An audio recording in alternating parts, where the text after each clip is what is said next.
So we have to be very careful. And our communication strategy is Yeah. so important, right? And you have to step into a territory with humility and Mm-hmm. respect the cultures.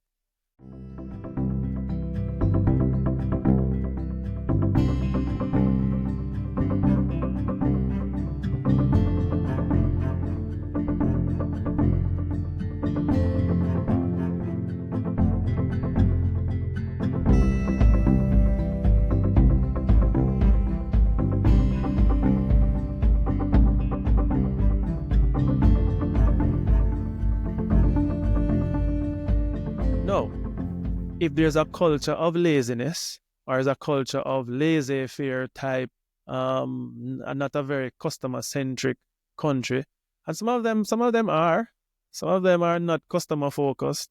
There are some countries you go to and you get such wonderful service from your land at the airport straight to when you go into a restaurant, even a fast food joint, right?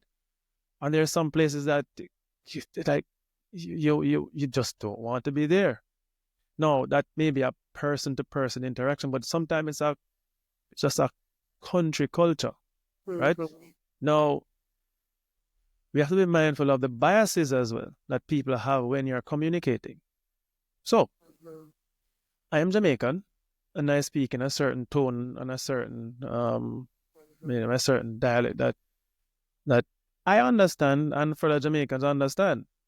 Okay, but when I go to Grenada or St. Lucia, they say, but you guys are so aggressive. I mean, what do you mean by aggressive? We just talk this way. It's just like even my whole tone and my mannerism may come across as aggressive. So the people reject anything that you're saying because, why are you attacking us? I'm like, no, but this is just how I talk. Mm-hmm. Okay.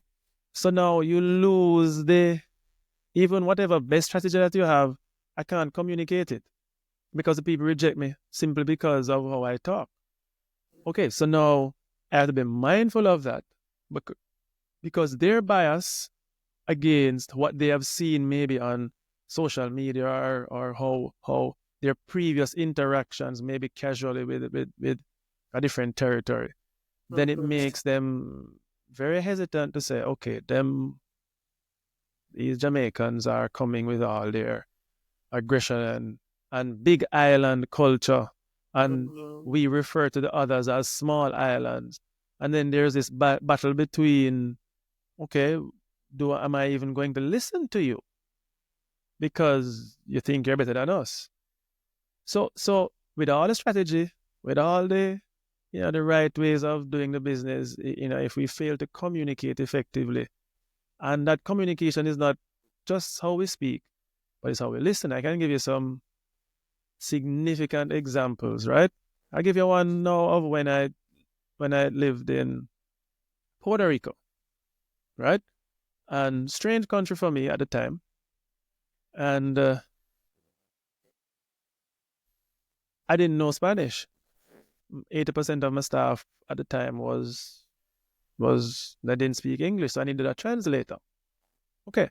So they are not used to a fellow Caribbean country or countryman coming to run an organization in their territory. What they're used to is continental US coming to Puerto Rico, for example, right?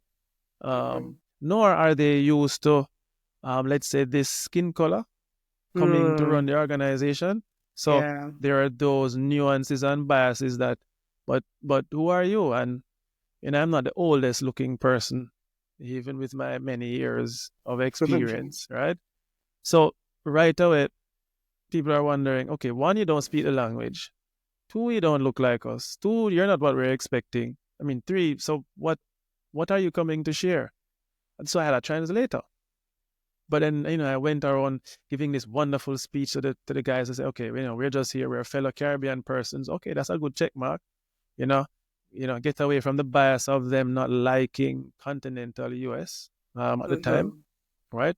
They're very protective of their country, right? Cool, it's a check mark. and we're here to work together, and I'm going to be a man in the field with you, and the more we work is the more we all progress.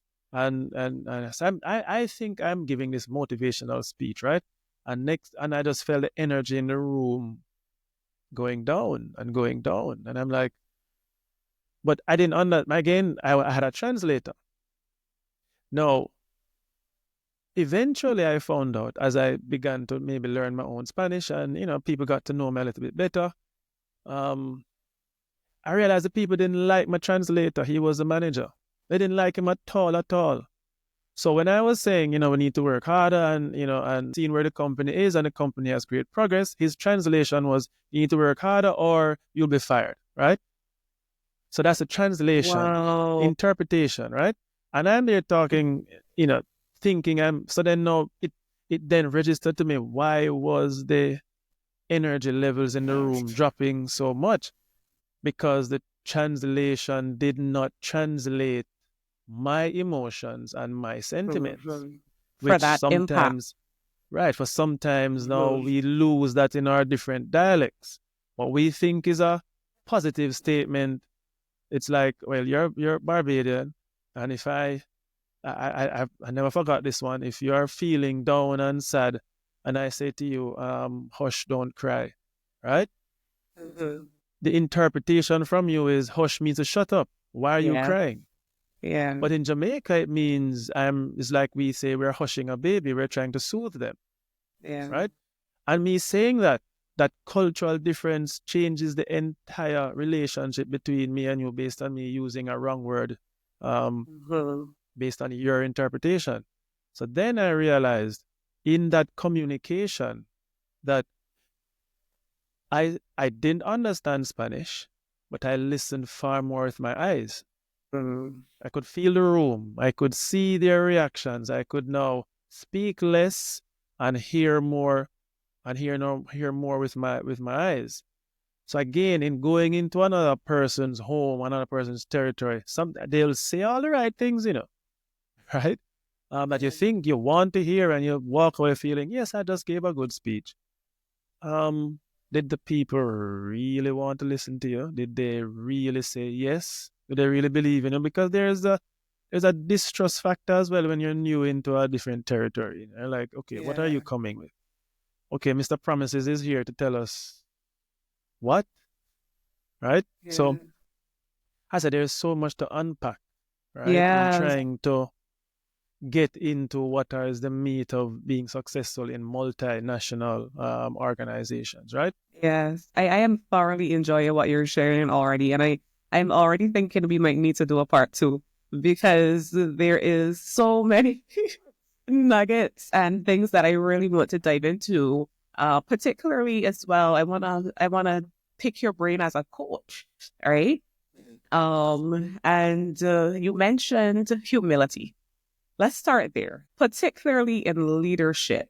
And one of the questions that I had for you was how did the differences that you identified in the various countries, the various cultures, how did that shape your leadership approach? And as you're speaking, I'm recognizing that humility is the sounding board or the starting place for you, where you said communication is not just about how you speak, but it's also how you listen.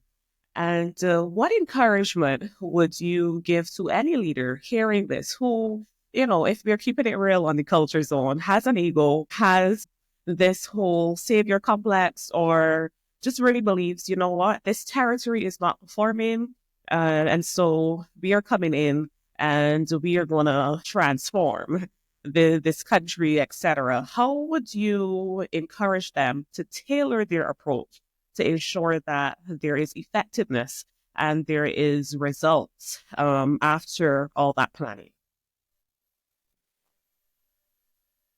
Well, okay, so you just asked about a 13-week program, and I'll bring it down in less than 13 minutes, right? So humility. We all have our egos, by the way. Mm-hmm. We all. There's no if, but, nor maybe. It's how much we can temper or control it or recognize its impact on others around us. right? So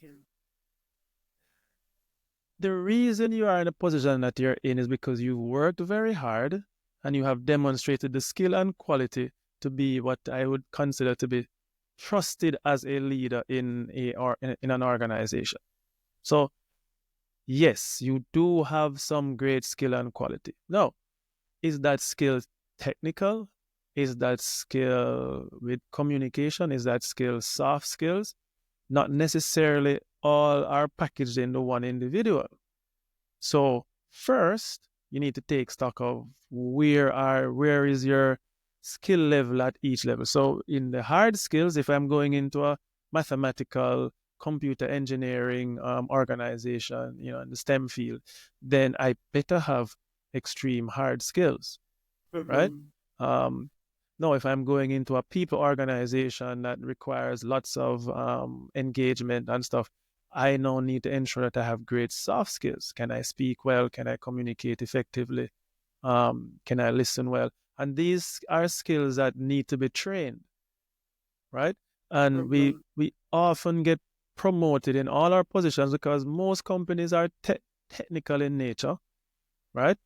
We get promoted through the ranks because of our technical prowess. However, once we now become responsible for one other individual, hell, I can't even be responsible for myself as much as I would like to, right? How many, if I ask, this is now the end of the year, how many resolutions have we actually seen through to the end of the year properly, right? So if we set, so we set some targets for ourselves. There were measurable targets and there were achievable targets, and did we achieve them? No. So we can't even lead ourselves effectively. What if it was someone else now that we're trying to lead? It is even more difficult, who have their own biases and their own, I am not doing this. So the practice in being able to motivate, inspire, influence others is skills that need to be trained, right? And even in the technical skills, you wonder why, I would say, Roger Federer needs a tennis coach. Why does Tiger Woods need a tennis coach and he changes coach depending on his results, right?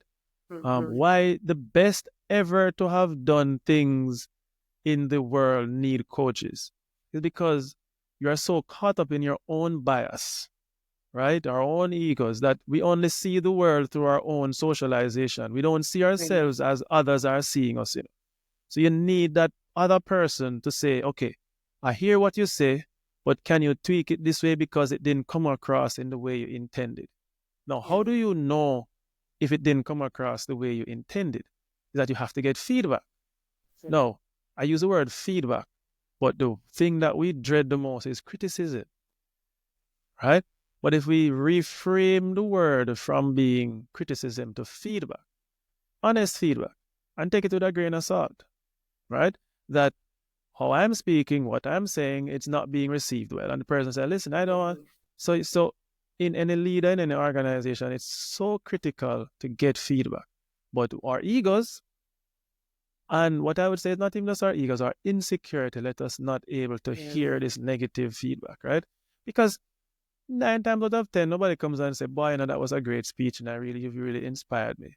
But you say a wrong R and a wrong H in a sentence, in a 2 hour speech. That's what the people come and say, but you don't know how to talk, right? Or even just one interaction, one negative interaction with an individual frames their who you are. This person is an awful person. Nobody wants to hear those things, right? But when you're the leader of an organization, you have to step into being able to get this feedback, right? So yes, the top-down approach. But in giving that feedback now, and when you get that feedback, how do you now change? I have a quick, trick. Is that if I have asked you, Cara, for some feedback, like how was this meeting? Did you like the interview? Did you think I come across very well? Okay, cool. And you say, boy, and it was, I needed to work on your rambling and finishing your sentences, X, Y, Z. I'm like, okay, cool, and I'm gone.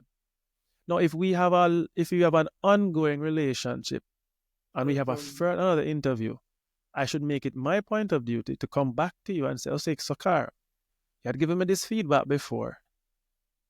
How is it now? Did you see some progress? Let me tell you, even if there was no progress, the fact that I've come back to you have made you believe that it is important, your feedback is important to me. So can you imagine the leaders of an organization who then go to their subordinates and say, guys, give me some feedback, right? And they're like, as a first, I don't trust you, because people like if I tell him that he's not doing good enough, I'm going to fire me, I'm not going to like me, I'm not going to, right? All those things happen.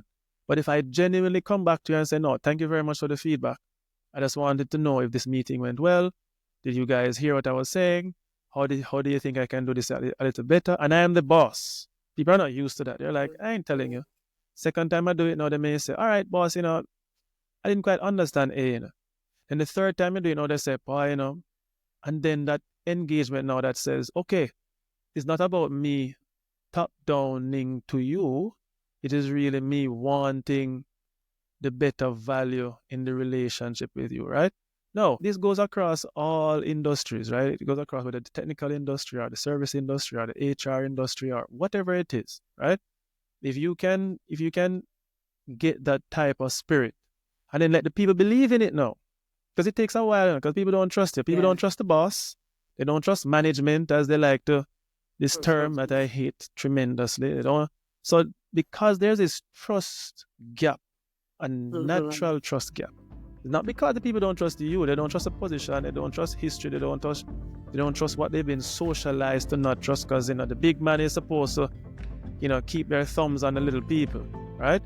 That is the socialization. So they already have those biases.